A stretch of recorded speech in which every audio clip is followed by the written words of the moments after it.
Bonjour à tous et bienvenue pour ce deuxième épisode de la saison 1 d'un cabinet qui se digitalise en compagnie donc de Philippe Barré de Birelli. Bonjour Philippe.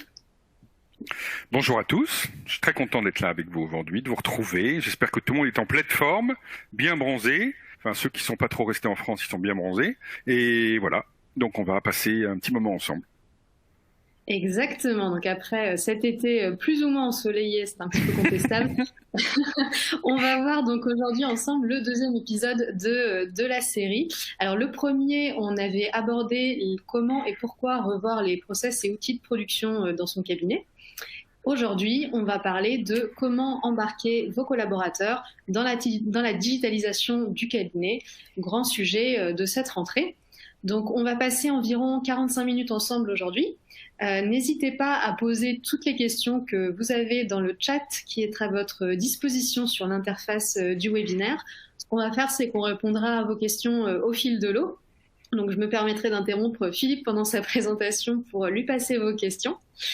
Et voilà, donc après, je pense qu'on va pouvoir démarrer ensemble. Alors du coup, déjà, qui sommes-nous aujourd'hui? Donc, Philippe, je vais te laisser te présenter auprès de nos participants.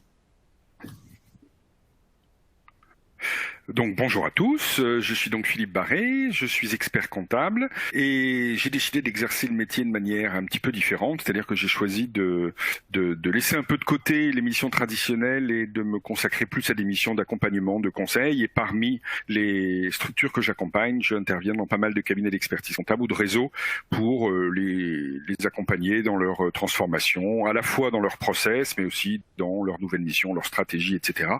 Et donc voilà, je vais vous faire partager un peu mon expérience sur le sujet. Super, impeccable. Eh bien, de mon côté, moi, je suis Aurore, donc je travaille chez Dext, qui est un outil de pré-comptabilité et on gère notamment toute la partie de gestion des factures d'achat. On automatise la collecte et la saisie pour essayer de vous faire passer des périodes fiscales un petit peu plus sereines. Donc, on ne parlera pas du tout de Dext aujourd'hui. Néanmoins, si vous voulez en savoir plus, je vous invite à regarder notre site internet. Si vous avez une question, pareil, envoyez-la dans le chat et je me permettrai donc d'y répondre pour vous apporter des précisions. Mais rentrons tout de suite dans le vif du sujet d'aujourd'hui. Philippe, je te passe la main. Ok. Alors, petit rappel sur cette aventure que nous vivons ensemble depuis le mois de juillet et que nous allons prolonger jusqu'en début novembre. En fait, on a travaillé sur un cabinet ordinaire qui a pour vocation de se transformer en digitalisant son organisation, ses process de production, etc. Et comme tout cabinet qui se digitalise, comme toute entreprise même qui se transforme, eh bien, elle rencontre des difficultés, elle a des doutes, elle ne sait pas trop comment faire. Il y en a qui veulent, il y en a qui veulent pas trop, il y en a qui hésitent, etc. Et donc, on vit avec eux cette aventure. Il y aura donc 4 thèmes. Le premier, on l'a déjà passé ensemble au mois de juillet. Tout le kit complet de ce premier épisode est disponible. Donc, la petite vidéo, le petit film du cabinet, mais aussi le replay de notre intervention du mois de juillet et les autres outils sont disponibles en ligne. Le thème d'aujourd'hui, c'est comment embarquer les collaborateurs dans ce projet de digitalisation. La prochaine fois, donc au mois d'octobre, début octobre, on travaillera sur les collaborateurs et là on se mettra à la place des collaborateurs. Autrement dit, moi je suis collaborateur, je fais de la tenue de comptage, je fais des choses comme ça et on m'explique qu'il faut digitaliser. La question c'est qu'est-ce que je vais devenir, quoi. Ce serait pas mal que je sache un petit peu où je vais et pourquoi j'y vais et qu'est-ce que ça veut dire concrètement pour moi. Donc on en parlera ensemble début octobre et enfin le 4e épisode de cette première série parlera de comment embarquer les clients. Parce que c'est bien gentil d'être tous d'accord à l'intérieur du cabinet, sauf qu'au bout d'un moment, il faut quand même que les clients soient informés, consultés, embarqués, et puis il faut qu'ils prennent part à ce projet pour que eux-mêmes en tirent le meilleur. Alors dans chacun des kits, je vous rappelle qu'il y a la petite vidéo du cabinet Berthonnet qui se digitalise avec les 2 collaborateurs et puis l'expert comptable. Oui, excuse-moi, je t'interromps une seconde. Le son est très mauvais de ton côté. Est-ce que tu peut-être on est la caméra, une vision différente de la digitalisation, comme dans tous les cabinets. Il y en a qui sont plutôt enthousiastes ou plutôt rassurés, même si on ne sait pas trop où on va. D'autres qui, lui, un jeune collaborateur qui, lui, ne sait pas trop où il va et a plutôt tendance à attendre de voir pour essayer de s'embarquer. Il hésite, il est un peu frileux, donc voilà. Ensuite, nous avons l'autodiagnostic en ligne. Vous en êtes au sein de votre cabinet. Donc, vous avez une dizaine de questions. Ça vous prend pour le faire et vous recevez sur votre mail votre rapport de diagnostic confidentiel. Alors pour tous nos auditeurs, désolé, on a un petit souci de son. On va essayer avec sans la Alors caméra. moi je vous entends très bien. Donc super. Je ne sais pas si ça va mieux là. Si ça va un peu mieux. Ça va un peu. Vous m'entendez ou pas? Oui, ça va mieux. Moi, je t'entends. Tu m'entends bien aussi? Allô? Alors, je vais essayer autrement. Ok. Désolé pour ce petit souci technique. Ça arrive, c'est les aléas du direct, comme on dit. Et dans tous les cas, pour rebondir sur ce que disait Philippe, donc pour chaque épisode, on vous fournit, donc en plus de ce webinaire avec des astuces pratiques, il y aura également donc un autodiagnostic afin de permettre d'auto-évaluer donc votre cabinet sur les différentes problématiques. Donc dans l'interface du webinaire aujourd'hui, vous avez un petit encart pour tester votre cabinet justement sur où vous en êtes dans la digitalisation et l'embarquement de vos collaborateurs dans ce projet. Le replay sera bien sûr à votre disposition. Et en complément de cet autodiagnostic, donc après l'avoir complété, vous recevez un email qui vous donne des recommandations et comment vous aider dans cette étape. Vous avez en complément une fiche pratique qui va résumer en fait tous les points abordés par Philippe aujourd'hui et qui permettra à votre cabinet d'avoir vraiment tous les outils et tous les clés en main pour vous digitaliser. Philippe, tu es de retour parmi nous. Est-ce que vous m'entendez ? Ça coupe un petit peu, mais oui, tu m'entends bien ? Ouais, très très bien. Moi, je vous entends très bien et je vois tout très bien, mais apparemment, je suis le seul. Ouais, en fait, c'est ta caméra qui est en décalage avec le son. Est-ce que peut-être... Alors, je vais recouper la caméra, permis elle-même, seule. Donc, est-ce que là, ouais, c'est mieux ? Bon, alors on va essayer de continuer comme ça. Et si vous ne me voyez pas, vous ne perdez pas grand-chose. Donc, on y va. Donc, Aurore vous a expliqué ce que j'ai essayé de vous expliquer, mais que la technologie me refusait. Donc, on va continuer maintenant. Donc là, on est sur le 2e épisode de la série. On va travailler aujourd'hui sur pourquoi et comment embarquer les collaborateurs concrètement dans la digitalisation et comment ça se passe, comment il faut faire, quels sont les passages obligés pour que ça marche bien. Voilà. Alors, on attaque avec le petit film pour commencer, que vous avez peut-être déjà vu sur les réseaux sociaux ou sur Internet, mais on vous le remet parce qu'on l'aime bien. C'est parti.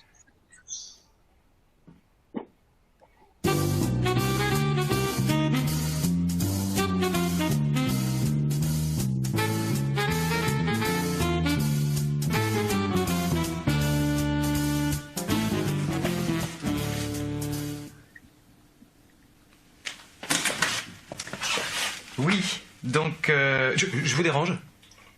Super. En fait, il faudrait parce que vous savez, avec le nouveau logiciel, l'organisation va...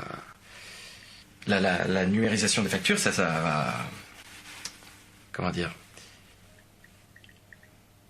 Je vais vous envoyer un mail, hein ? Ce sera plus simple. Surtout, ne vous inquiétez pas.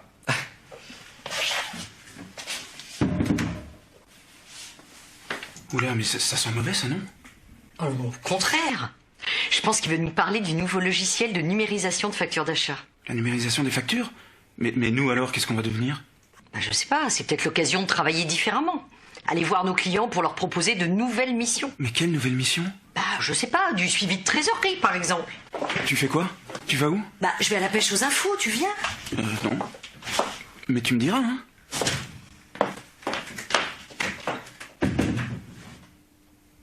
Mais je comprends, monsieur Bertonnet. C'est logique. Les clients trouvent qu'on est toujours trop cher. Ils vont sauter sur l'occasion pour demander des rabais. En 2025, c'est à craindre, hein. Avec la facture électronique, on pourra plus vendre nos prestations au même prix qu'aujourd'hui. Donc, faut vendre d'autres services. Mais monsieur Bertonnet, vous vous rendez pas compte? On n'aura pas le temps de faire des rendez-vous avec les clients. En plus, j'ai jamais fait ça, moi. Mettre en place la gestion automatique des règlements fournisseurs, analyser les retards de paiement de leurs clients. En même temps, ils vont préférer payer pour de l'accompagnement plutôt que pour de la saisie de pièces comptables. C'est quand même plus intéressant pour eux et pour nous. C'est ce qu'il faudra nous dire. Je vais vous dire, monsieur Bertonnet. Il faut expliquer aux clients qu'une vraie compta, c'est une compta faite à la main. Ou alors qu'on va pouvoir profiter des vacances de Pâques et des ponts du mois de mai. Ça, quand on aura une compta à jour tous les mois, fini la période fiscale. On va enfin retrouver une vie normale. Ça fait envie, hein? Monsieur Bertonnet, moi j'ai toujours fait de la compta. Et expliquer les chiffres aux clients, c'est pas mon métier. Ça fait envie, mais ça fait peur aussi un peu. Accompagner les clients dans leurs décisions, moi, je ne sais pas faire. C'est normal, c'est pas notre métier. Vous croyez quoi? Pour moi aussi, c'est nouveau. Ou alors, monsieur, faut nous apprendre, nous préparer, qu'on se mette aux nouveaux outils. On va se mettre à ces nouveaux outils. On va revoir nos process pour intégrer ces nouvelles missions. On va apprendre ce nouveau métier. D'accord. Donc, la priorité, c'est de se mettre à ces nouveaux outils pour gagner du temps. Et avoir des chiffres en temps réel. Et qu'on s'y mette tous. On va tous devoir changer. On va se faire une réunion, tous ensemble, pour en parler, et on va s'y mettre très vite. Alors comme ça m'irait. Avec plaisir.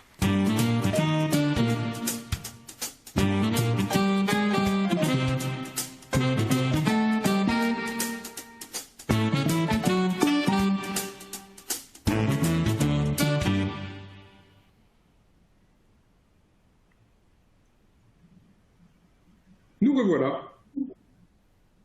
Et voilà, ça y est, le film est terminé. Philippe, je te repasse la main. D'accord, donc effectivement, on l'a vu dans le cabinet. Alors je ne sais pas si les participants ont retrouvé des événements ou des conversations qu'ils ont eues au sein de leur cabinet, mais c'est des conversations qui sont tout à fait classiques entre Emmanuel, donc la collaboratrice, qui elle voit le bon côté des choses et se dit c'est une bonne occasion de changer, et au contraire Guillaume qui lui est très stressé parce qu'il ne sait pas faire et donc il se demande s'il va y arriver, etc. Il ne faut pas oublier une chose qui est très très importante, c'est que le changement, c'est quelque chose qui est émotionnel, vous voyez. C'est-à-dire que c'est pas une question technique, on décide pas de travailler pour accepter le changement, voire même pour l'aimer. Mais je me souviens, en 2014, il y avait le Congrès de l'Ordre, et on avait demandé au Congrès national, j'intervenais dans la plénière de clôture, sur le changement notamment. On avait demandé aux experts comptables dans la salle de faire un petit jeu. Tout le monde s'est élevé en disant qui aime changer, qui a envie que ça change, qui a envie de changer, qui aime changer, qui n'a pas peur du changement. Et à la fin, il nous restait 3 experts comptables debout sur une salle de 5000 personnes, parce qu'effectivement, le changement n'est pas quelque chose qui est communément apprécié, parce que c'est quelque chose qui est considéré comme risqué, comme stressant, comme tout ça. Donc, il faut accompagner les gens, il faut leur expliquer, il faut que chacun comprenne où on va, pourquoi on y va, comment on y va, etc. Et c'est donc ce que nous allons voir ensemble aujourd'hui. Le premier point, c'est pourquoi est-il essentiel d'embarquer les collaborateurs? Parce qu'après tout, on pourrait dire, écoutez, c'est comme ça, la semaine prochaine, il y a un nouvel outil, on y va, et puis on fera les nouvelles missions la semaine d'après. Bon. En fait, dans la vraie vie, ça ne se passe pas du tout comme ça, parce que dans un cabinet, pour tous ceux qui interviennent en cabinet, il faut bien se rendre compte que, les collaborateurs constituent l'essentiel de l'équipe. Et donc, si les collaborateurs y vont à reculons, on est sûr d'une chose, c'est que ça ne marchera pas. J'ai pour habitude de rappeler une histoire qui est l'histoire des canuts de Lyon, qui, quand ils ont vu arriver les métiers à tisser, qui étaient les tisseurs donc à l'époque, et quand ils ont vu arriver les métiers à tisser automatiques, ont jeté des sabots dans les métiers à tisser parce qu'ils avaient peur que leur métier disparaisse et ils avaient peur de finir au chômage. Donc, sauf que le chômage, évidemment, au XIXe siècle, n'était pas tout à fait le chômage aujourd'hui. D'où le mot sabotage, puisque saboter consistait à lancer son sabot dans le métier à tisser, ce qui consistait à casser la machine et donc à maintenir et à sauver l'emploi. Donc on n'en est pas là dans les cabinets, ils ne vont pas jeter les ordinateurs sur les murs, ne vous inquiétez pas, mais moi j'ai vécu depuis 10-15 ans pas mal de modifications, d'automatisation, etc. Et j'ai vu dans nombre de cabinets des collaborateurs qui faisaient tout pour planter l'opération. Et c'est pas de la méchanceté, c'est pas de la volonté de nuire au cabinet, jamais. Ça s'appelle, pour être clair, de la trouille, de se dire, mais si on fait ça, qu'est-ce qui va se passer? Qu'est-ce que je vais devenir? Comment je vais évoluer? Qu'est-ce que je vais faire? Moi, j'ai des collaborateurs qui, en face de moi, se sont mis à pleurer en me disant, mais vous me dites qu'on fera plus de tenue de comptabilité dans quelques années, mais moi, je sais faire que ça. Et donc, tant que le collaborateur n'a pas enlevé ce sujet de sa tête en se disant, finalement, je ne sers plus à rien dans quelques temps, eh ben, on ne pourra jamais le faire participer à des nouveaux projets, on ne tirera pas l'essentiel de ce qu'il peut donner. En fait, on s'aperçoit qu'en termes de conduite du changement, il est très très important de bien comprendre que tant qu'on est dans le passé, c'est-à-dire tant qu'on est à regretter ou à pleurer sur tout ce qu'on va perdre, on est dans le négatif. À partir du moment où on se dit, bon, bah, on n'a pas le choix, il faut y aller, alors là, on commence à trouver que les aspects positifs et on commence à voir le projet de manière extrêmement favorable. Et vous allez voir, pour ceux qui le vivront, pour ceux qui l'ont peut-être déjà vécu, qu'en fait, l'émotion évolue de manière très favorable quand les gens ont compris que c'était inéluctable. Mais pour qu'ils comprennent que c'est inéluctable et pour qu'ils comprennent où on va, etc., il faut leur expliquer, c'est ce que nous allons faire tout de suite. Alors, pourquoi est-il essentiel d'embarquer les collaborateurs? On l'a vu parce qu'ils constituent l'essentiel de l'équipe. Rappel du premier épisode, pour faire face effectivement à l'automatisation, mais surtout à la généralisation de la facture électronique qui sera obligatoire pour toutes les entreprises à compter du 1er janvier 2025. Je vous rappelle que le 1er janvier 2025, les entreprises seront toutes obligées d'émettre des factures, de la très très grande entreprise à l'ETI, à la PME, TPE, etc. On sera tous obligés d'émettre des factures électroniques. Mais ce qu'il ne faut pas oublier, c'est qu'à compter du 1er janvier 2023, toutes les entreprises seront obligées d'accepter les factures électroniques. Donc ça veut dire quoi concrètement? Ça veut dire que la facture électronique sera transmise à une plateforme qui, elle, on l'a vu, sera récupérée automatiquement. Donc il n'y a plus d'intervention, il n'y a plus d'activité de tenue de comptabilité, de saisie comptable, et ni les achats, ni les ventes, ni les banques, maintenant ça se fait quasiment plus. Et à court terme, il n'y aura plus non plus de déclaration de TVA, ce qui veut dire que l'inconvénient, c'est que les collaborateurs qui faisaient que ça, ils se disent qu'est-ce que je vais devenir.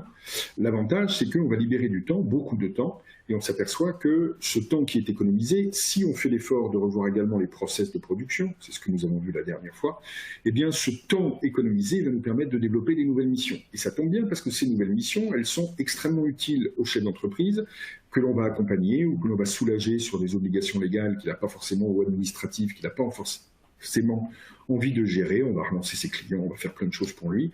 Et tout ça, ça n'est possible que si on automatise. Donc, d'où l'intérêt. Sauf que pour automatiser, il faut que les troupes nous suivent. Et donc, c'est là-dessus qu'il va falloir travailler. En fait, il faut bien comprendre une chose, c'est que la clé de la transformation numérique réussie, on parle beaucoup de transformation digitale, transformation numérique, etc. En fait, bien sûr, on va toucher la technologie, on va changer de logiciel, on va installer des nouvelles applications qu'on n'avait pas jusqu'à maintenant. Donc évidemment, il y aura de la techno. Mais en fait, la techno, si je puis dire, c'est un petit peu anecdotique. J'ai envie de dire, quel que soit le logiciel que vous allez utiliser, s'il est performant évidemment, il va révolutionner le cabinet. Des travaux qui étaient faits à la main vont être faits à la machine. Et donc ça veut dire que le collaborateur, sa tendance naturelle, ça va être de ne pas avoir confiance, de contrôler les totaux, de tout ça. Donc tout ça pour dire que, quelle que soit la solution technologique, ce qui va le plus être impacté dans votre cabinet, ce sont les collaborateurs. C'est les collaborateurs, les collaboratrices du cabinet. Parce qu'on dit aussi beaucoup que plus il y a de technologie, c'est-à-dire que plus la technologie prend de la place, plus l'humain prend de l'importance. Et ce que je vous dis pour les collaborateurs, on verra dans 2 épisodes que c'est également vrai pour les clients. Les clients, si vous leur dites qu'ils vont être gérés par un robot ou par un logiciel, ils n'ont pas du tout envie. Mais justement, il faut leur expliquer, et on verra ça dans 2 épisodes, que le temps qu'on va gagner à ne plus faire des tâches qui ne servent à rien, eh bien on va l'investir sur la relation avec eux et sur des services à plus grande valeur ajoutée qui leur seront beaucoup plus utiles que de la saisie de comptabilité. Donc la clé de la transformation numérique, il faut vraiment bien comprendre que c'est évidemment le choix d'un beau logiciel, ça va de soi, mais surtout et avant tout la façon dont vous allez accompagner ce logiciel au sein du cabinet, dont vous allez expliquer aux collaborateurs pourquoi il faut ce logiciel, comment ça va se passer, et également, surtout, expliquer ce que vous allez faire et ce que eux vont faire du temps qu'ils vont économiser. Autrement dit, il faut bien qu'ils comprennent que si on leur supprime 30% de leur temps de travail parce qu'ils passaient 30% à faire de la saisie, eh bien, ils ne vont pas être au chômage partiel pendant 30% de leur temps. Bien au contraire, ils vont être occupés, et peut-être même bien plus occupés qu'avant, mais à faire des missions qui seront autres et des missions qui sont bien plus intéressantes pour le cabinet et pour le client, et pour eux, évidemment. Alors, la clé de la happy transformation, c'est quoi? C'est que, comme on vient de le dire, la mutation technologique, c'est pas très difficile. Changer de logiciel, c'est pas très difficile. Vous avez un logiciel une fois, vous avez des ordinateurs, vous changez d'ordinateur, vous changez de logiciel, c'est pas très compliqué. Mais là, l'idée, c'est qu'on n'est pas dans un changement de logiciel, on est dans un changement de métier. C'est le plus difficile, évidemment, pour les collaborateurs, c'est qu'avant, ils faisaient de la saisie de comptabilité, ils faisaient de la TVA, ils faisaient du rapprochement bancaire, ils faisaient du lettrage, du pointage, etc. Ils pointaient les grands livres. Demain, une bonne partie de ce travail disparaîtra. C'est-à-dire que de manière très claire, le travail de saisie va être géré automatiquement par la facture électronique. Et donc, on va leur demander de faire autre chose, et ça nécessite du temps, parce qu'il faut évidemment apprendre le nouveau métier, il faut embarquer les collaborateurs, il faut les motiver, parce que bien sûr, c'est une chose de les former, mais s'ils n'en ont pas envie, s'ils n'ont pas compris pourquoi les obliger à changer de métier, s'ils n'ont pas compris comment faire et quelle est la relation qu'ils vont avoir avec les clients, le problème, c'est qu'ils auront énormément de mal à s'y mettre.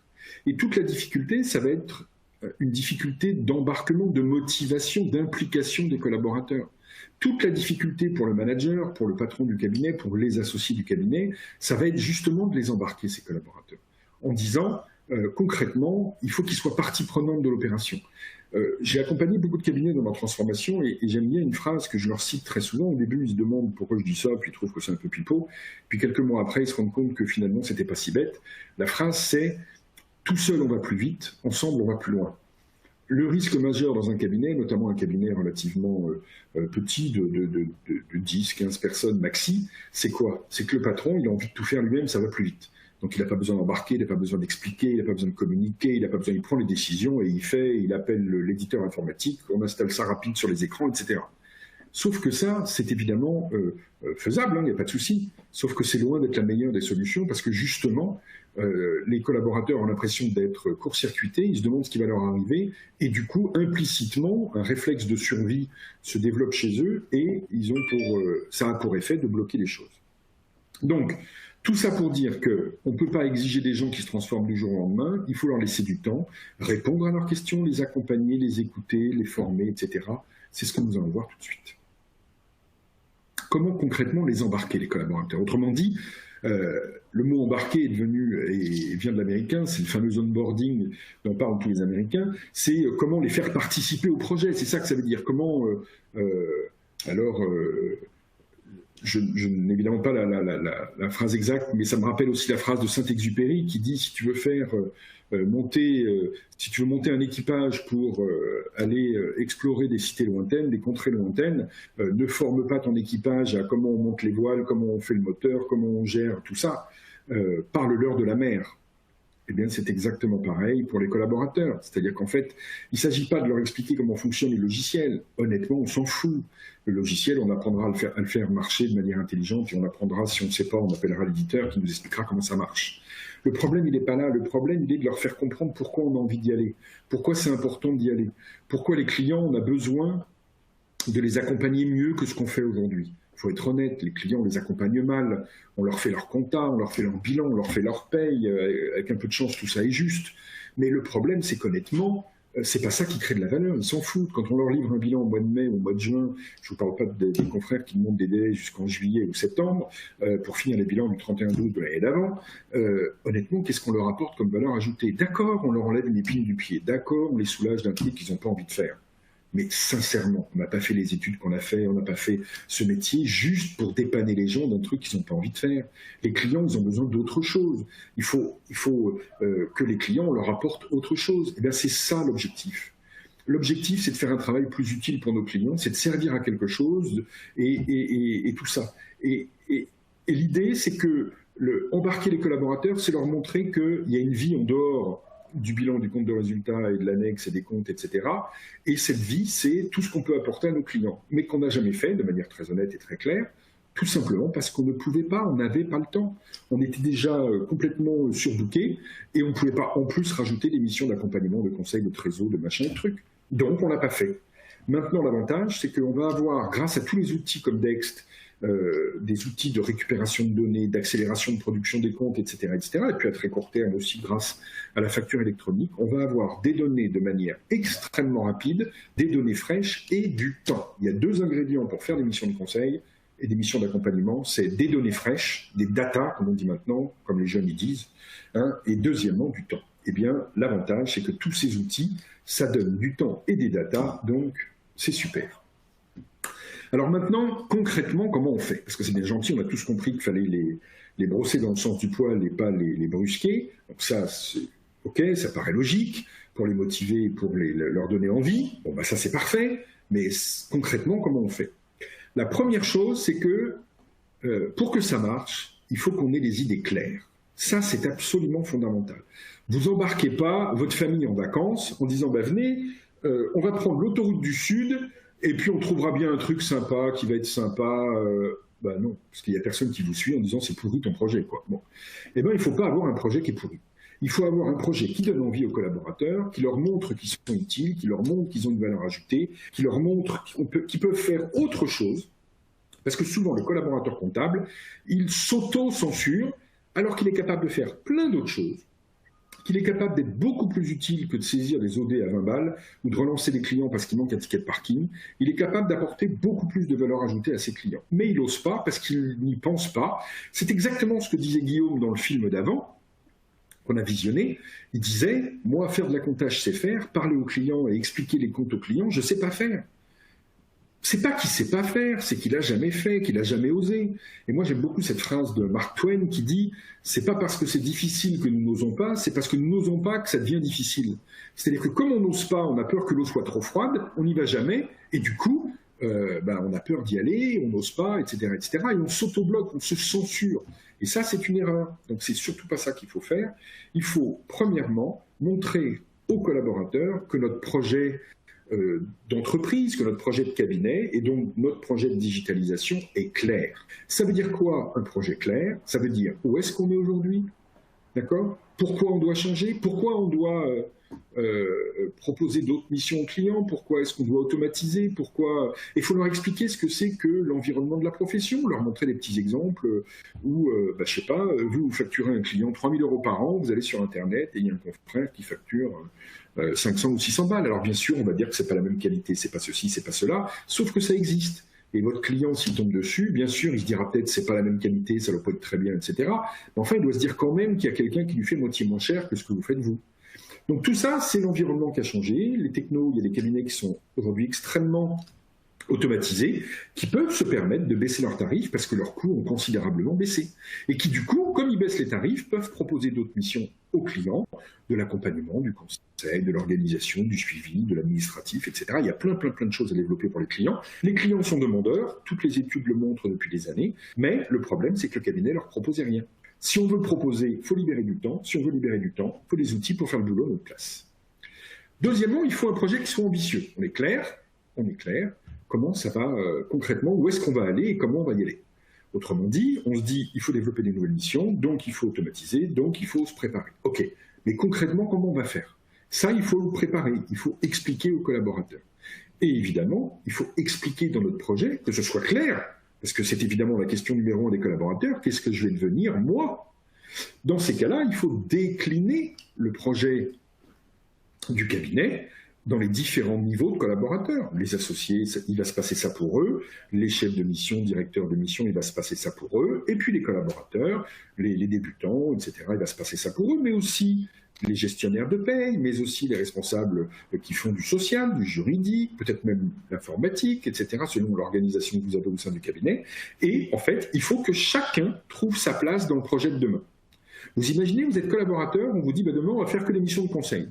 Et puis, comme le patron, il est un peu feignant, il n'a pas expliqué comment on allait faire concrètement et qui allait faire quoi.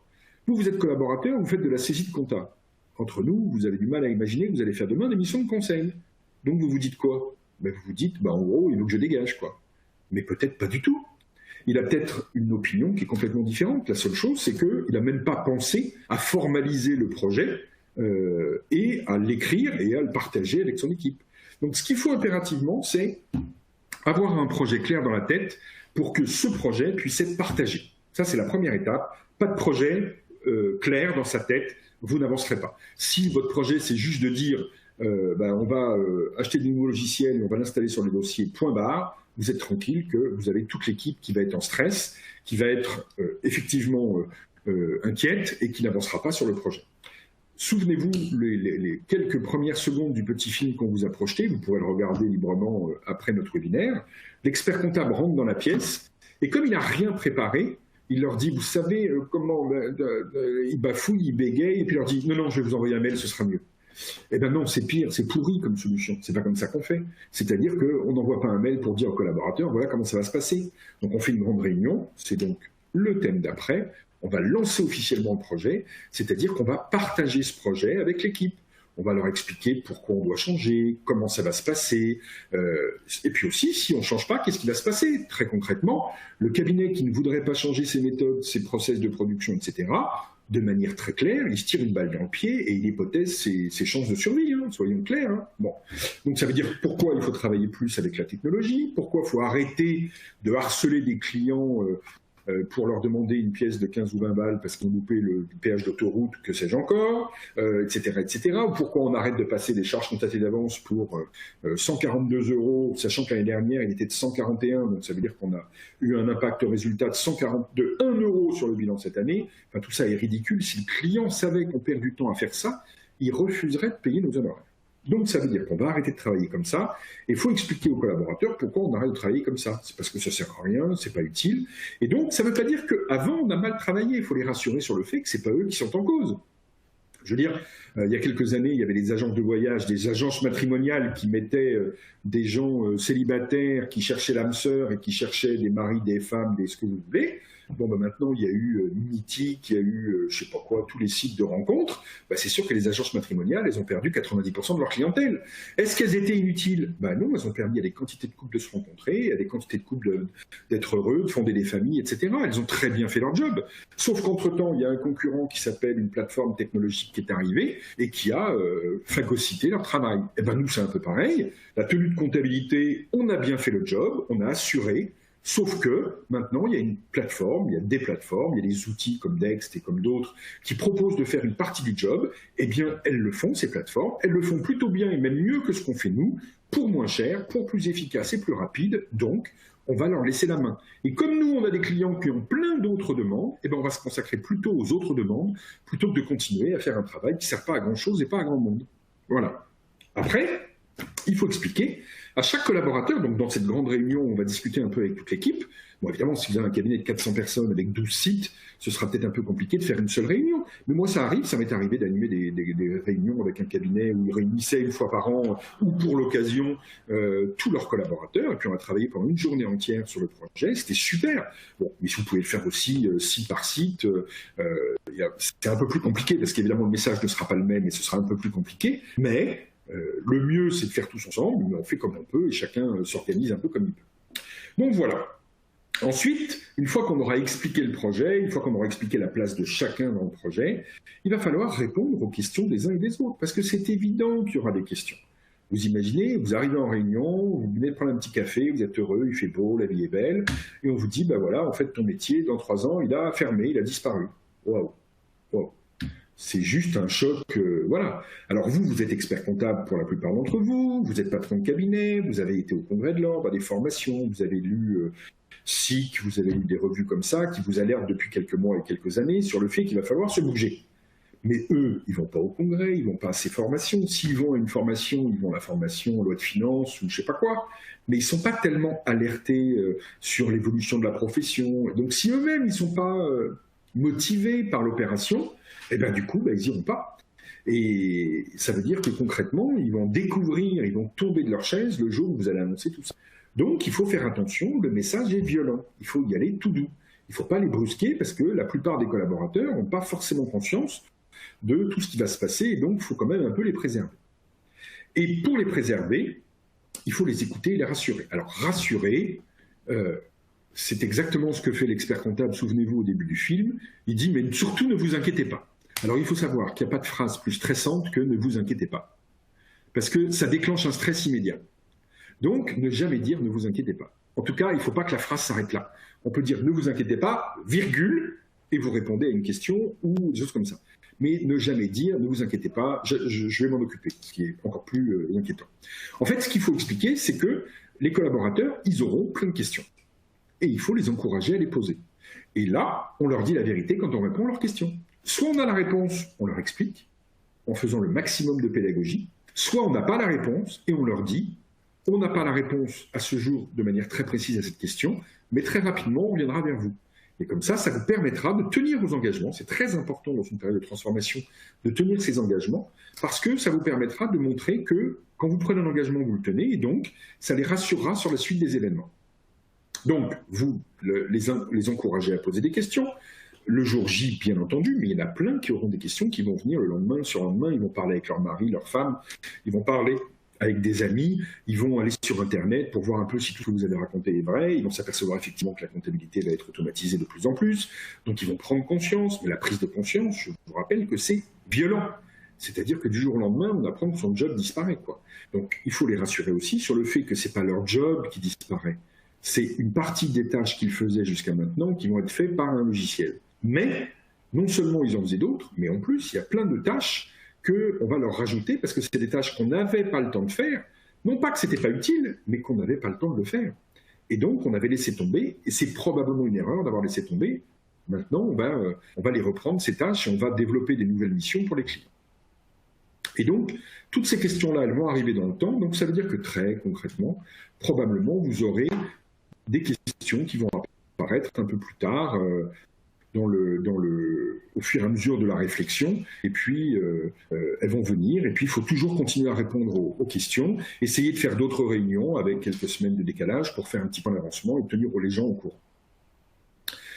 Une fois qu'on a fait cette réunion d'embarquement, évidemment, la machine à café va y aller au maximum, ça va discuter, ils vont se parler les uns les autres, ils vont se partager leurs émotions, partager leurs inquiétudes, partager leur enthousiasme, etc., etc. Ce qu'il faut assez rapidement, c'est, essayer d'identifier ce qu'on appelle souvent les ambassadeurs, c'est-à-dire les collaborateurs, comme Emmanuelle dans le film, donc la collaboratrice, qui est, elle, enthousiaste, qui ne cache pas qu'elle-même, elle n'est pas super à l'aise, hein. Elle a la trouille, elle le dit, elle dit oui, mais c'est vrai que, pardon, on ne sait pas faire ça, on ne sait pas trop comment on va s'y prendre, on va un peu dans l'inconnu. C'est vrai qu'on va dans l'inconnu, mais la vie est faite d'inconnus, donc vous allez au cinéma, vous ne savez pas si le film il est bien ou il n'est pas bien. Donc évidemment, alors c'est un petit inconnu bien sûr, mais très concrètement, ça veut dire que là on va aller dans une direction qu'on ne connaît pas bien, qu'il va falloir apprendre, que personne ne connaît, ni les collaborateurs, ni les associés, ni personne dans la profession. Le conseil représente moins de 5% de l'activité. Donc vous imaginez bien qu'il y a très peu de gens qui l'ont pratiqué de près ou de loin. Mais ça veut dire qu'il va falloir apprendre tous ensemble, et pour ça il va falloir s'appuyer sur les gens qui sont volontaires, enthousiastes. En pratique, on aura 3 catégories de collaborateurs. Ceux qui sont enthousiastes, donc les ambassadeurs, ils sont favorables, ils ont envie, c'est les pionniers. Eux, ils aiment bien le challenge, ils aiment bien tout ça, voilà. Après, il y a ceux qui sont à l'exact opposé du spectre, et eux, ils sont hostiles. Ils ne veulent pas en entendre parler. Ça ne veut pas dire qu'ils sont hostiles au cabinet. Ça ne veut pas dire qu'ils sont contre l'idée d'évoluer. Ça veut dire qu'ils ont un stress, une angoisse, une inquiétude qu'ils n'arrivent pas forcément d'ailleurs à verbaliser. Ils n'arrivent pas à dire « moi j'ai peur ». Et souvent, pour ne pas perdre la face, ils ne diront pas « moi j'ai peur ». Mais ils diront « ça ne marchera pas, c'est n'importe quoi, les clients veulent autre chose ». Et souvent, ils prendront des prétextes. Les clients veulent autre chose, le logiciel il ne marche pas, j'ai entendu dire que je ne sais pas quoi. Bon. Tout ça, c'est des moyens de se protéger parce qu'eux-mêmes sont souvent très inquiets et ils ont peur d'y aller. Donc, comme ils sont inquiets, ils ont peur d'y aller, ils vont faire passer des messages qui sont anxiogènes dans l'équipe. Ils vont plutôt avoir tendance à essayer de rapatrier vers eux des collaborateurs en les convainquant que le projet n'est pas un bon projet.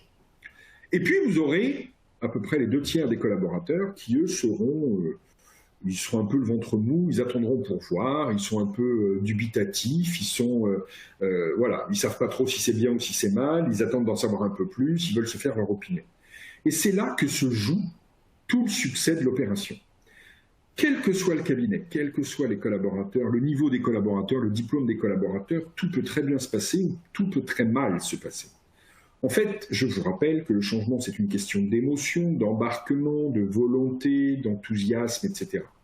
C'est pas une question de logiciel, on s'en fout du logiciel. Voilà. L'idée, c'est que vraiment, il faut qu'ils aient envie d'aller dans le monde de demain. Il faut qu'ils aient envie de passer à l'étape d'après, aux missions d'après, etc. Et en fait, ce qui va faire la différence, c'est le ratio collaborateur favorable sur le ratio collaborateur défavorable et hostile au projet. Et il va falloir tout faire pour s'appuyer sur des collaborateurs pionniers, favorables, qui eux-mêmes vont échanger avec des collaborateurs, les rassurer, leur parler, partager leur point de vue, discuter, voire vous remonter des critiques, des questions.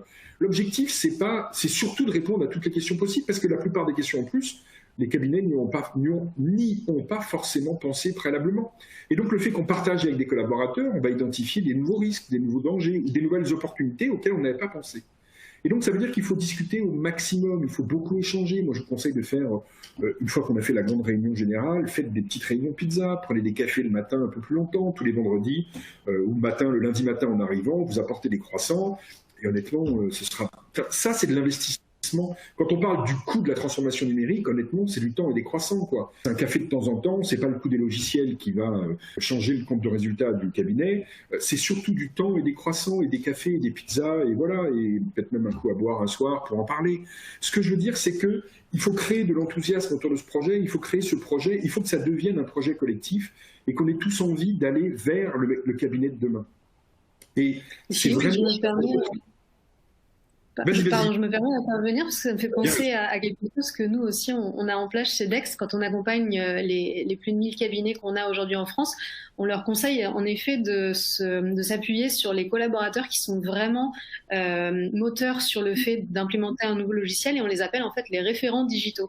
Et comme ils sont moteurs, ils vont pouvoir en parler aussi à leur équipe, leurs confrères et aussi répondre à leurs questions, voir comment ça s'intègre un peu avec les autres outils du cabinet, la méthode de travail. Et c'est vrai que ça fonctionne plutôt pas mal. Donc, je me permets juste de réinsister sur le message de Philippe. Appuyez-vous sur vos collaborateurs qui sont enthousiastes dans le projet parce que ça fonctionne et nous, on le voit concrètement tous les jours dans les cabinets qu'on accompagne. Oui, clairement. Hein. Non, vraiment, tu as raison. Et ça marche dans plein d'exemples, dans plein de situations. Et les collaborateurs, il faut que ce soit leur père, en fait. Il faut que ce soit leur collègue et pas trop le patron qui dit « ça va être bien, vous allez voir ».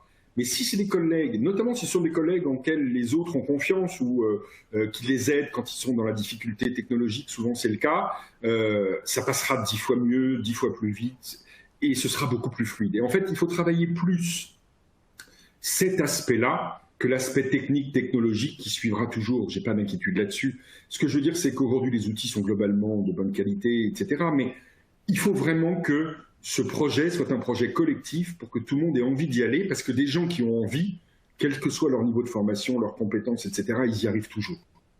Et c'est ça qu'il faut retenir. Mieux vaut de l'enthousiasme et de l'envie plutôt que de la bonne connaissance technologique. C'est pas ça. Même quand j'ai vu des collaborateurs qui sont pas doués du tout technologiquement, une fois qu'ils ont été embarqués, ça s'est passé comme une lettre à la poste. Hein. Il faut évidemment faire un plan d'action, c'est-à-dire qu'une fois qu'on a présenté comment on allait faire, il va falloir, je vous rappelle qu'on a des ambassadeurs maintenant, on sait à peu près qui a envie d'y aller, il va falloir faire un plan d'action en impliquant tous les gens qui ont envie de participer. D'accord ? On ne force personne, on n'oblige pas des gens qui ne sont pas favorables au projet à être dans le groupe de travail.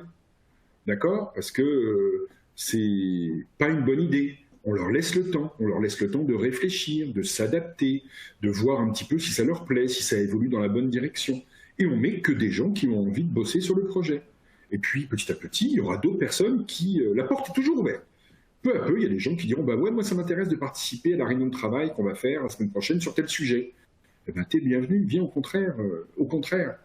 Mais je reviens, je radote un peu, mais bon, c'est l'âge, et puis voilà, mais pour qu'on ait des réunions, pour que ça se passe bien, même pour qu'on prenne un café croissant le lundi matin tous ensemble, soyons clairs, il faut un peu de temps, quoi. Et pour avoir du temps, il faut avoir automatisé. Et pendant que nous, on prend le café et les croissants, il y a le logiciel qui bosse et qui scanne les pièces, quoi. Parce que si c'est nous qui scannons les pièces, le problème, c'est qu'on ne pourra pas faire des réunions, ou alors ce sera après les horaires, ou avant, ou pendant l'heure du déjeuner. C'est toujours des conditions un peu pourries, et donc il faut éviter ça, quoi. Si vous commencez à faire des réunions à n'importe quelle heure, ou le soir, qui s'empilent les unes après les autres, vous ne donnez pas une bonne image de votre projet, quoi. D'où la nécessité, le plus possible, d'anticiper et d'essayer de convaincre les collaborateurs de gagner un peu de temps sur les outils pour justement pouvoir se consacrer au cabinet de demain, pour pouvoir construire les missions de demain, pour pouvoir travailler sur l'offre. D'accord ? Donc le plan d'action, c'est très concrètement qui fait quoi pour quand. Autrement dit, on dit par exemple, on va essayer de travailler sur les missions qu'on va proposer aux clients à compter de 2022. Donc là, il faut que d'ici la fin du mois d'octobre, par exemple, on ait identifié les 4, 5, 6 missions sur lesquelles on va travailler et qu'on va commencer à proposer en 2022 aux clients.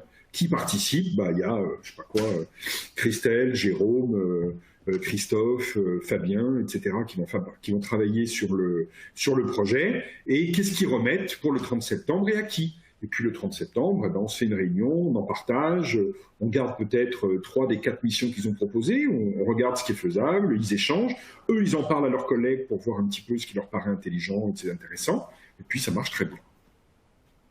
Le plan d'action, on le partage évidemment avec l'équipe pour que tout le monde sache dans quelle direction on va.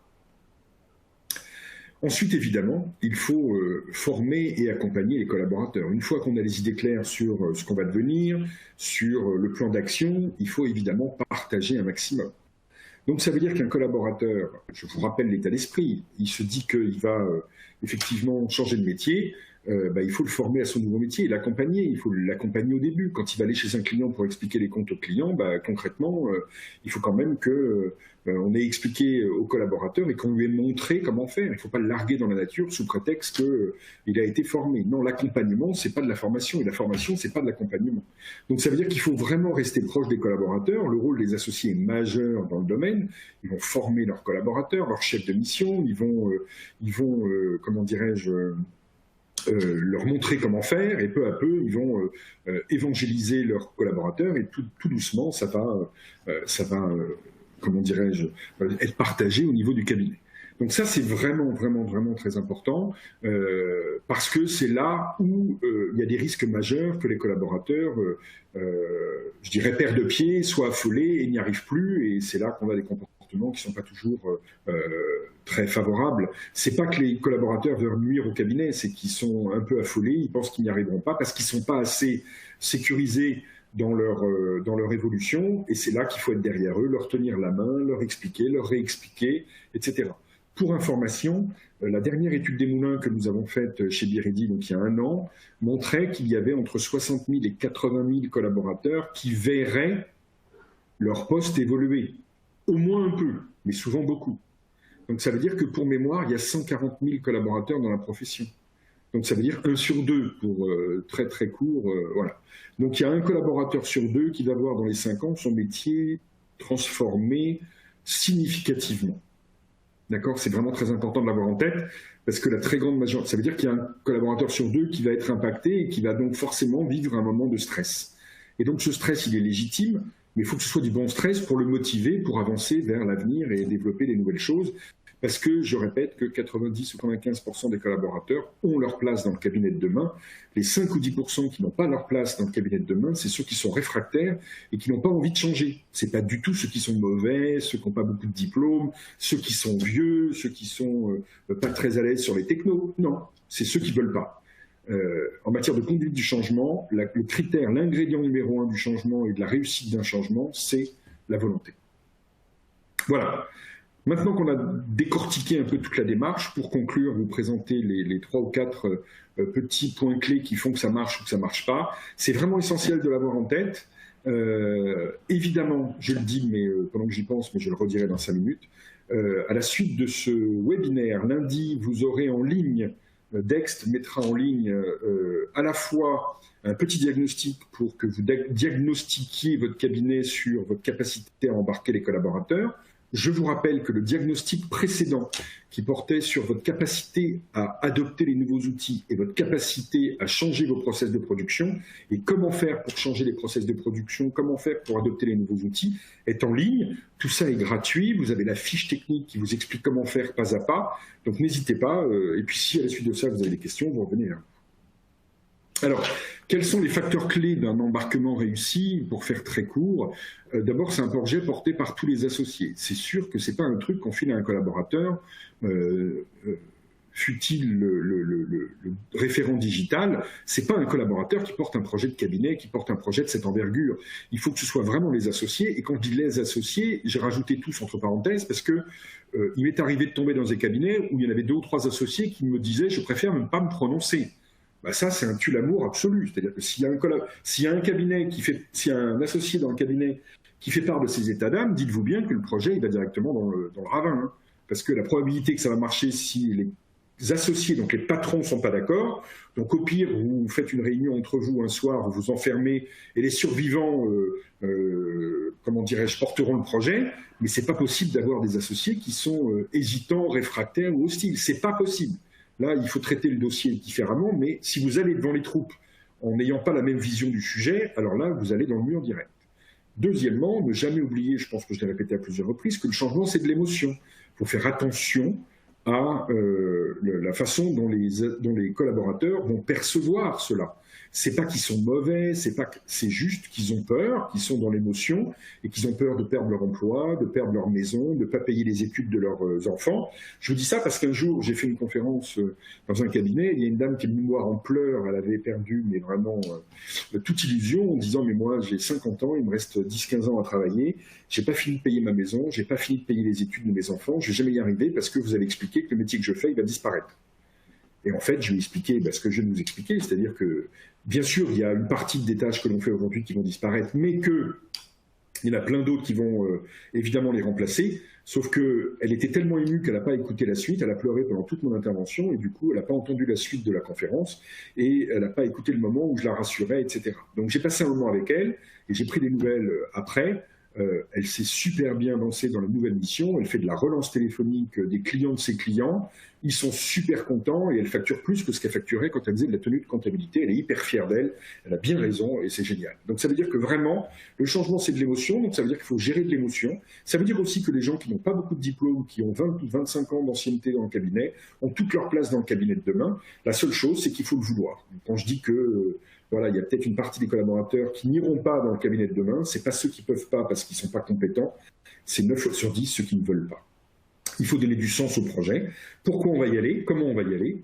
Ensuite, il faut s'entourer des collaborateurs, des ambassadeurs, des référents digitaux, comme disait Aurore. Tous ces jeunes-là, mais c'est moins jeunes, c'est plus vieux, qui ont envie d'y aller, qui sont volontaires, enthousiastes, etc. C'est vraiment notre task force, vous appelez ça comme vous voulez, mais c'est vraiment l'équipe, moi j'appelle ça souvent le comité de pilotage du projet, il faut se faire des petites réunions avec eux pour qu'ils nous donnent les remontées de terrain, pour qu'ils nous donnent leur avis, il faut les écouter, voilà, donc c'est vraiment très important de partager un maximum. Alors par contre, on ne partage pas dans les couloirs des trucs comme ça, on essaye de le faire de manière un petit peu officielle, alors ça ne veut pas dire guindé, mais ça veut dire qu'il ne faut pas qu'il y ait des collaborateurs qui apprennent des choses par les bruits de couloir, parce que là, ça devient vite l'horreur. Radio Moquette fait son travail et on en entend partout, c'est pas bien, c'est pas bon, tout ça. Ensuite, il faut se donner du temps et des moyens. Du temps, très concrètement, ça veut dire qu'il faut libérer du temps aux collaborateurs et aux associés pour gérer ces dossiers-là. Donc ça veut dire qu'il faut vraiment que ce soit concomitant, que je dirais on travaille très rapidement sur comment gagner du temps. Alors on gagne du temps, on l'a vu la dernière fois, en adoptant des nouveaux outils et en changeant les process. Vous pouvez changer les process et revoir votre façon de travailler bien avant les outils. C'est sûr que quand vous changerez les outils, vous aurez le double impact et la double efficacité qui va apparaître. Mais chaque petit gain de temps est du bonus. Et des moyens, ça veut dire aussi que, comme je vous le disais, il faut faire des réunions, il faut consacrer un peu de temps, il faut se former, donc il faudra former les collaborateurs. Ça veut dire développer des formations. Je vous signale que l'Ordre des experts comptables, enfin quelques régions de l'Ordre des experts comptables ont mis à leur catalogue de formation un séminaire qui s'appelle la Newbies Academy, dans lequel on traite en quelques journées, avec un mois d'intervalle à chaque fois, comment devenir un expert comptable qui vend des missions d'accompagnement, et puis avec les collaborateurs, comment gérer, comment convaincre, comment embarquer, comment tout ça. Et donc, il y a quelques régions de France qui proposent ce cursus. N'hésitez pas à vous renseigner. Il commence à sortir des formations sur l'embarquement des collaborateurs dans le nouveau projet, sur la digitalisation. Pas que de la techno, là encore, beaucoup d'humains, beaucoup de psychologie pour faire attention aux collaborateurs et travailler avec eux intelligemment. Et puis, il faut s'adapter en permanence. Il y a une chose qui est sûre quand on fait un plan d'action, il n'y a qu'une chose qui est sûre quand on le fait, c'est qu'il ne sera jamais respecté. C'est-à-dire qu'il faut faire un plan d'action en se donnant des délais, en se donnant des équipes, etc. Mais on sait très bien qu'il y a peu de chances que ça marche, parce qu'il y aura sûrement des imprévus. Il y aura un collaborateur qui finalement va consacrer plus de temps. Il y a un collaborateur qui va faire sans mémoire l'expertise comptable sur le sujet et qui va travailler beaucoup sur le sujet à titre perso, donc il accélérera le processus. Il y aura un collaborateur qui va démissionner parce qu'il ne veut pas entendre parler de ces outils qui font un travail pourri. On remplacera par quelqu'un qui est enthousiaste. Donc voilà, il va se passer plein de choses. La vie du cabinet va venir se greffer là-dessus. Et donc, on s'adaptera en permanence, on reverra le calendrier, des fois on raccourcira, des fois on allongera, des fois on changera une personne parce qu'il y a une personne qui a plus envie qu'une autre qui a envie, et voilà. Donc, il faut vraiment devenir souple, devenir agile, voilà, et puis c'est la clé du succès pour cette opération. Une dernière chose, je crois déjà l'avoir dit, mais je préfère le redire, c'est un expert comptable associé d'un cabinet qui va voir le psy ou la psy et qui lui dit « Je viens de réaliser qu'avant de changer les autres, il allait falloir que je change et que je commence par changer moi-même. » Et la psy se dit dans sa tête, elle ne lui dira peut-être pas, mais elle se dit dans sa tête « Ça c'est sûr, il va y avoir du boulot. » Donc ça veut dire que très honnêtement, j'ai fait beaucoup d'interventions dans plein d'endroits. Quand j'interroge les cabinets, les experts comptables me disent « Le problème, c'est les clients et les collaborateurs. » Quand j'interroge les collaborateurs, ils me disent le problème, c'est les associés et les clients. Donc voilà. Donc en fait, chacun considère que le problème, c'est l'autre. C'est souvent ce qui arrive en général. Mais toujours est-il que ça prouve qu'il y a plein de bonne volonté et que si on se parle un peu plus et si on discute ensemble et si on met un peu tout ça sur la table, 9 fois sur 10, ça se passe super bien. Voilà, évidemment, ça gratouille, ça frotte un peu sur les côtés, il y a toujours un petit peu de cafouillage, mais c'est normal, ça fait partie de la vie, et c'est vrai pour tout. Quand vous faites du bricolage, vous tapez sur les doigts, et puis vous recommencez, et puis la deuxième fois, vous ne le faites pas, etc. Ça s'appelle la courbe d'apprentissage, et donc voilà. Honnêtement, c'est une vraie aventure humaine, passionnante, on a plein de projets à faire ensemble. Par contre, la première marche, c'est de s'y mettre, de se lancer, et puis après, une fois que vous avez la culture de la gestion de projet, de travailler un peu plus ensemble et de partager un peu plus vos émotions, et ben ça marche tout seul. Voilà, c'est fini pour aujourd'hui. Donc, comme on l'a dit, vous retrouvez tous les outils du kit sur le site de Dext dès lundi. Vous allez recevoir un petit mot pour vous dire l'adresse où il faut tout télécharger. Vous n'aurez plus qu'à cliquer sur le lien. Évidemment, vous envoyez vos petites suggestions, vos remarques, vos commentaires sur tout ça quand vous voulez. Il n'y a aucun souci, on est preneur. Si c'est trop court, trop long, si voilà. Tout ce si c'est pas clair. Vous récupérez la fiche méthodologique pratique pour mettre en œuvre tout ça dans votre cabinet. Vous récupérez l'autodiagnostic pour savoir où vous en êtes. Vous pouvez, si vous n'avez pas fait, faire la même chose pour le premier kit de la première opération. Et puis voilà, on se retrouve dans quelques semaines. Exactement, voilà, on se retrouve début octobre pour le 3e épisode de la saison qui cette fois va s'adresser donc un petit peu plus aux collaborateurs parce qu'avec tous les changements que eux aussi y vivent, comme tu viens de l'expliquer Philippe, il faut voilà, qu'ils puissent s'adapter aussi à tous les changements en termes de métier que leur mission doit connaître. Donc on se donne rendez-vous dans à peu près un mois pour ce nouvel épisode. En pleine forme, évidemment. Est-ce qu'il y a des petites questions ? Alors pour le moment, non, il n'y a pas eu de questions. J'ai eu au fil de l'eau quelques petites questions, notamment les outils. Donc vous avez tous normalement reçu un petit message avec le lien pour retrouver tous les outils du premier kit. Donc comme le disait Philippe, début de semaine prochaine, vous recevrez tous les outils du deuxième kit dont on vient de parler aujourd'hui. Donc voilà, donc s'il n'y a pas de questions, eh ben, je pense que nous sommes dans les temps pour conclure ce deuxième webinaire. Et donc, juste pour finir, voilà, si vous avez des questions, vous pouvez nous contacter. Alors, je me suis demandé comment, mais je pense que vous pouvez nous envoyer aussi un petit message sur LinkedIn si jamais il n'y a pas nos mails ou autres sur les sites. Donc, voilà, Philippe Barré, Aurore Soulas, si jamais vous avez des questions, on est aussi disponible sur les réseaux sociaux. Donc, on vous répondra avec grand plaisir. Exactement. Merci Philippe en tout cas pour Merci à ce vous. deuxième webinaire. Aussi intéressant. J'ai adoré tes parallèles avec la vie courante. On s'y retrouve. Les vacances, les agences matrimoniales. C'est vrai qu'il y a eu beaucoup de changements dans nos vies. Donc c'est très réaliste et concret quand tu fais des parallèles comme ça. On oublie en fait, mais il s'est déjà passé plein de choses autour de nous et on se rend même plus compte qu'il y a quelques années, pas si loin que ça, on avait une autre vie quand on n'avait pas tous les smartphones, les choses comme ça. Et en fait, maintenant, ça nous arrive à nous, quoi. C'est tout. Hein. Et tous les gens. Et on voit bien dans les agences de voyage, par exemple, c'est un très bon exemple. Moi, qui aime beaucoup voyager, il y a plein d'agences de voyage qui faisaient de la vente de billets et qui ne se sont pas réinventées, qui ont fermé. Et il y a plein d'agences qui proposaient des voyages sur mesure, des services supplémentaires, plein de choses comme ça, et qui ont connu une croissance à 2 chiffres. Hein. Donc ça montre bien que face à une transformation du secteur, c'est vraiment la réaction de chaque intervenant qui va jouer, et ça n'est pas l'automatisation qui va avoir un impact. Pour finir, la dernière phrase, un peu de philosophie.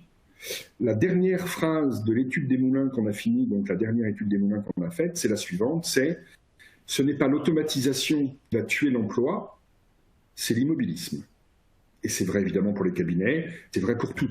C'est la non-réaction à l'automatisation qui tue les cabinets, ou qui tue les métiers, ou qui tue les emplois. Ça n'est pas l'automatisation. L'automatisation, elle est normale, naturelle, et profitable, et favorable, etc. C'est la non-réaction. Si on imagine continuer pareil alors quelque chose qui fait ça mieux que nous, c'est là qu'on s'en sort pas, quoi. Voilà, c'est fini pour aujourd'hui. Complètement d'accord. Jolie phrase de fin. À bientôt. Super. Merci à tous. Bonne journée. À très bientôt. Au revoir. Au revoir.